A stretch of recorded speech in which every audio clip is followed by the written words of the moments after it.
We have a Fox 10 News exclusive. A Sims man accused of raping 2 different women in less than 3 years. Tonight, we are hearing from the parents of the first alleged victim. They say they are devastated. Another family is going through the same nightmare. Fox 10 News has been digging into Elijah Person's background and looking into why his original case seems to have stalled in court. Investigative reporter Ariel Mallory in the studio now. And Ariel, Persons was supposed to be in court last week. Yeah, he was, but that didn't happen. Instead, it was postponed for a 5th time because a court-ordered mental health evaluation still hasn't been completed. And until that is done, the case cannot move forward. Now, the first alleged victim's parents tell me it was traumatizing to learn Persons was arrested again for rape while still awaiting trial in the case involving their daughter.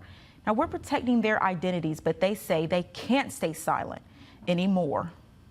What about the victim these days? It's not about her. I'm not sure what it's about. I'm not sure where the breakdown is. 2 parents of an alleged rape victim are sitting down with Fox 10 News, expressing their anger, hurt, and distrust for what they call a broken system. Elijah Persons was arrested in 2022, charged with rape, sodomy, robbery, and sexual torture. The alleged victim was their daughter. Persons has been indicted and is still awaiting trial, but the case has been stalled for over a year. It's very surprising to me that here in the state of Alabama, we can't get anybody into the jail system to complete a mental evaluation.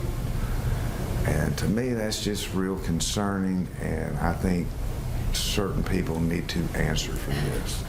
Court documents show Persons' lawyer, Kenneth Nixon, filed a motion back in December of 2023, pleading not guilty by reason of mental disease. But the mental health evaluation ordered over a year ago still hasn't happened. So a mental evaluation was ordered, I believe, in December for Mr. Persons.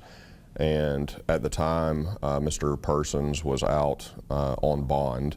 And so the Alabama Department of Mental Health reached out to the defense attorney and received no response about setting up the appointment for the mental health evaluation.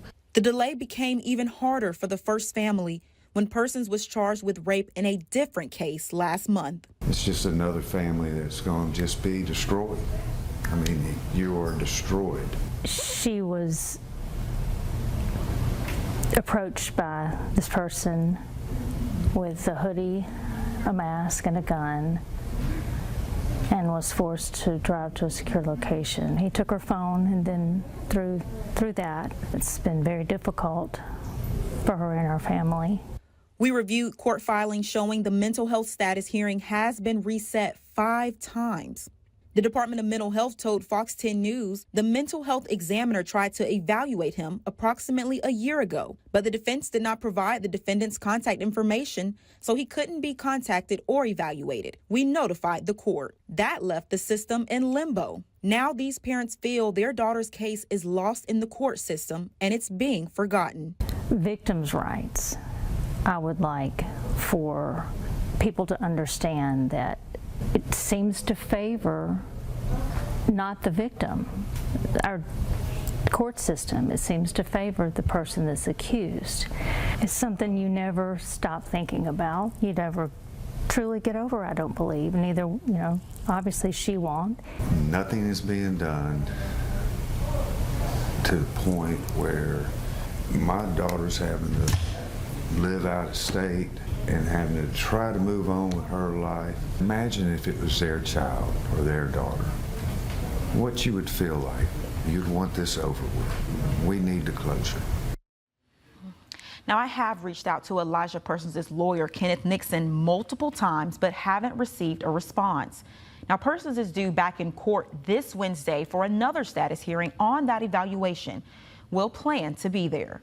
Right now, live in the Breaking News Center, Ariel Mallory, Fox 10 News.